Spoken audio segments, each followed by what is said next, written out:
Good morning student.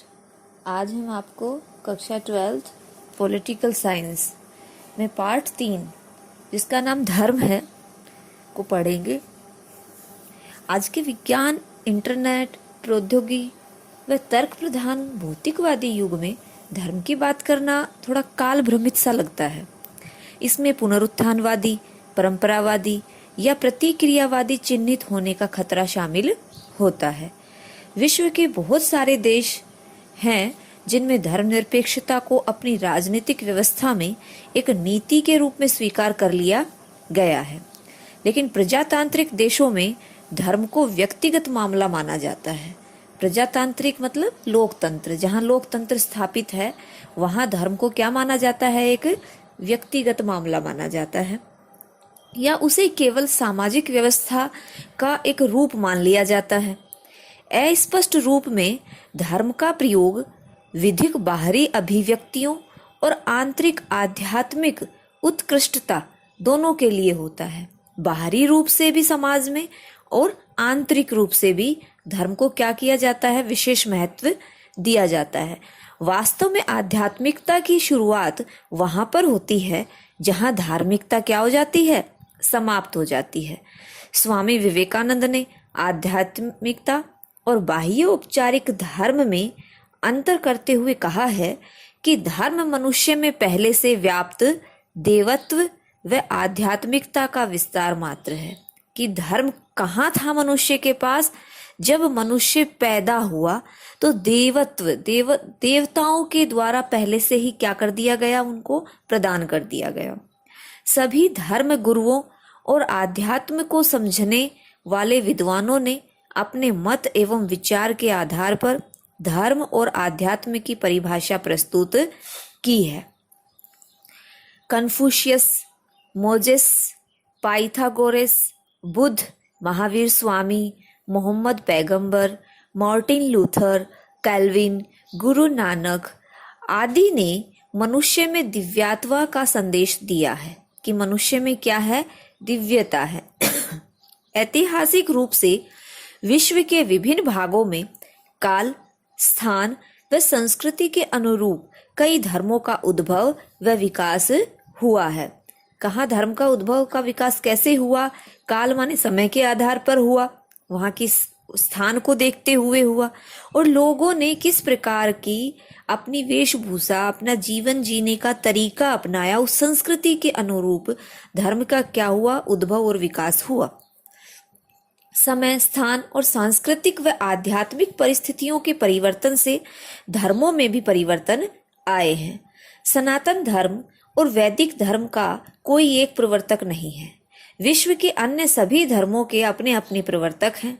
वर्तमान समस्या अलग अलग धर्मों और मतों में एकता स्थापित करने की चेष्टा है।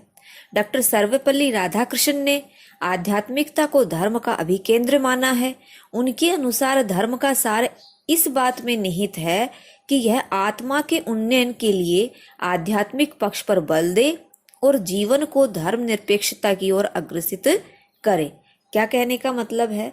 कि मनुष्य को मनुष्य के साथ एक उचित तालमेल, उचित व्यवहार और एक अच्छी सुचारू जीवन शैली जीने के लिए प्रेरित करे, अच्छे कार्य करने के लिए प्रेरित करे, एक दूसरे के सुख दुख में बांटने के लिए प्रेरित करे और इन्हीं कार्यों के लिए आगे बढ़ने की प्रेरणा भी दे। सही मायने में यही धर्म है। अब हम थोड़ा धर्म का अर्थ पर अध्ययन करेंगे। भारतीय संस्कृति और दर्शन में धर्म सदैव एक महत्वपूर्ण संकल्पना रही है। पाश्चात्य जगत में भी धर्म और राजनीति में अटूट संबंध रहा है। जहाँ तक धर्म शब्द की परिभाषा का प्रश्न है, यह अलग अलग संस्कृतियों व देशों में अलग अलग अर्थ में प्रयुक्त हुआ है।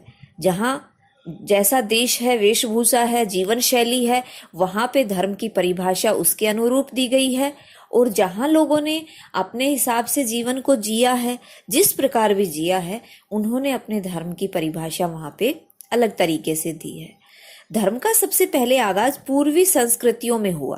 पूर्व में विकसित संस्कृतियों में धर्म पर सर्वप्रथम चिंतन व मनन हुआ। भारत में इसे कर्तव्य, अहिंसा, न्याय, सदाचरण तथा सद्गुण के अर्थ में मान्यता प्राप्त है। हम भारतीय धर्म को किस रूप में परिभाषित करते हैं कि एक मनुष्य का दूसरे मनुष्य के प्रति कर्तव्य, या एक प्राणी का दूसरे प्राणी के प्रति जो कर्तव्य है, कैसा शिष्टाचार युक्त जो कर्तव्य है, अहिंसा न करना, सभी के लिए न्याय संगत हो जाना, सभी के साथ सदाचरण का व्यवहार करना और सद्गुणों को अपनाते हुए, अच्छे गुणों को अपनाते हुए भाईचारे की भावना के साथ, सद्भावना की भावना के साथ जिस प्रकार से हम अपने जीवन को खुशहाली पूर्ण बनाकर जीते हैं, सही मायने में वही धर्म है। सामान्यतः हम धर्म को विश्वासों और प्रथाओं की ऐसी प्रणाली के रूप में परिभाषित कर सकते हैं जिसके माध्यम से लोगों का समूह यह व्याख्या करता है कि उसके लिए क्या पवित्र और क्या अलौकिक है।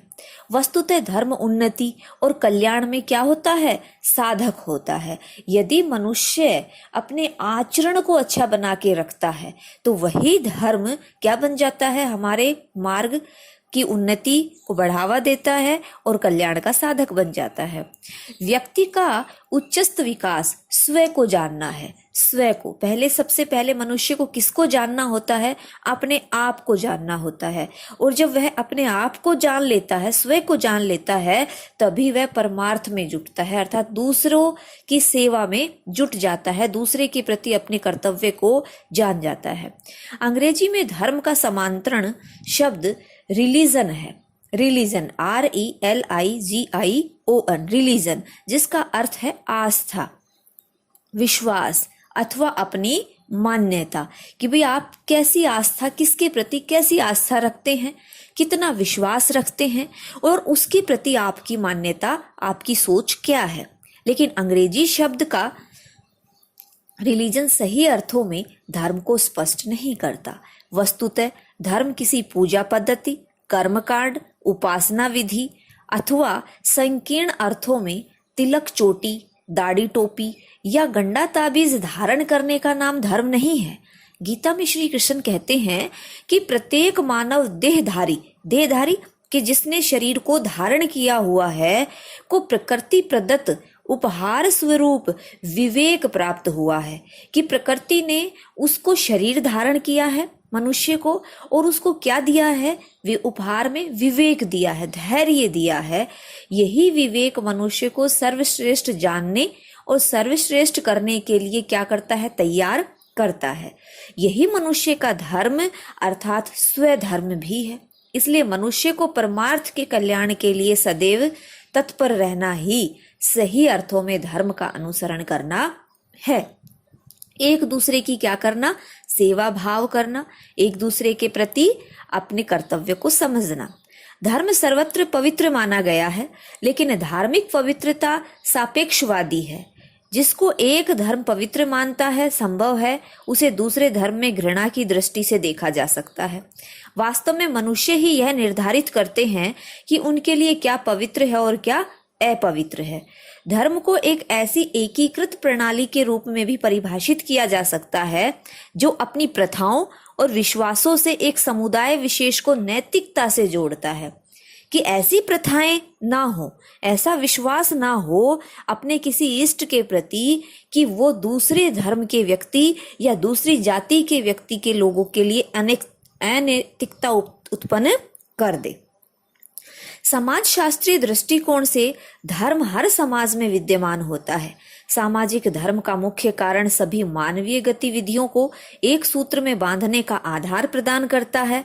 अतः एक समुदाय विशेष के धर्म को उसके राजनीतिक, सामाजिक और मनोवैज्ञानिक जीवन से अलग करना अत्यंत कठिन हो जाता है।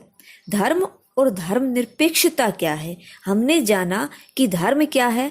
एक मनुष्य का दूसरे मनुष्य के प्रति क्या करना? सद्भावना रखना, अच्छे विचार रखना।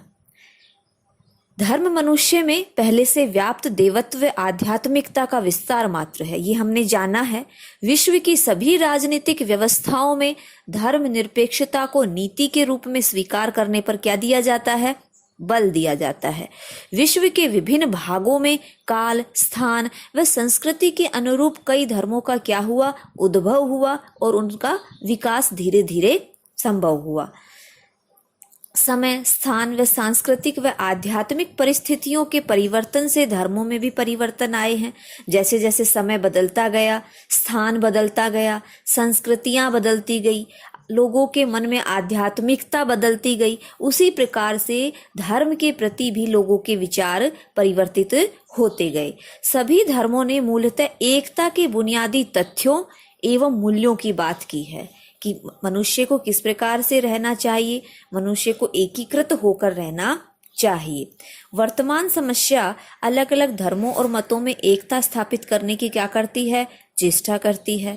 धर्म आत्मा के उन्नयन के लिए आध्यात्मिक पक्ष पर बल देता है कि मनुष्य जब तक अपने ईश से जुड़ेगा नहीं, अच्छे कार्यों से जुड़ेगा नहीं, तब तक आत्मा उसकी कैसी पवित्र नहीं होगी, और आत्मा पवित्र नहीं होगी तो वह अपने धर्म का अनुसरण भी सही तरीके से नहीं कर पाएगा। भारतीय परिप्रेक्ष्य में धर्मनिरपेक्षता का अर्थ पाश्चात्य धर्म से भिन्न है। कि जो भारतीय दृष्टिकोण में धर्मनिरपेक्षता का जो अर्थ है, वो जो पाश्चात्य संस्कृतियां हैं, विदेशी संस्कृतियां हैं, उनके धर्म से क्या है, हमारी भिन्न है। भारत बहुधर्मों का देश है, बहुधर्मों का। भारत में बहुत सारे धर्म के व्यक्ति रहते हैं, जिसमें अनेक धर्म व मतों के अनुयायी निवास करते हैं। धर्मनिरपेक्षता का अर्थ है किसी भी धर्म के मानने वाले के साथ भेदभाव न हो। धर्म माने धर्म, एक अच्छी आस्था, एक अच्छी सोच, एक अच्छा विचार, एक प्राणी के प्रति दूसरे प्राणी का कर्तव्य। और निरपेक्षता का क्या अर्थ हुआ कि वह किसी के साथ भी भेदभाव ना करे। भारत क्या है, एक धर्मनिरपेक्ष राज्य है, एक धर्मनिरपेक्ष देश है, जो क्या करता है, जहाँ पे भिन्न भिन्न प्रकार के धर्मों के लोग रहते हैं और जो कभी भी एक दूसरे के साथ भेदभाव नहीं करते। सभी धर्मों को समान दृष्टि से देखा जाए। जहां पर कैसा देखा जाता है, लोगों को समान दृष्टि से देखा जाता है। भारत में धर्मनिरपेक्षता को संवैधानिक दर्जा प्राप्त है और यह सर्वत्र स्वीकार्य है। भारत में सभी धर्मों के लोग इस बात को क्या करते हैं, स्वीकार करते हैं, और ये हमारे संवैधानिक एक कानूनी रूप से भी एक दर्जा प्राप्त है कि कोई भी एक धर्म का व्यक्ति दूसरे धर्म के प्रति किसी भी प्रकार के उग्र विचारों को प्रकट नहीं करेगा। यह भारतीय संस्कृति की मौलिकता है, क्योंकि भारत में अनेक मत व मतांतर पाए जाते हैं। भिन्न भिन्न प्रकार के विचार रखने वाले लोग भारत में ईश्वर को मानने वाले भी हैं और ईश्वर की सत्ता को नकारने वाले भी हैं। धार्मिक कैसे हैं, धार्मिक संस्थानों को मानने वाले भी हैं और ना मानने वाले भी हैं। इस प्रकार हमने जाना कि धर्म क्या है और धर्म निरपेक्षता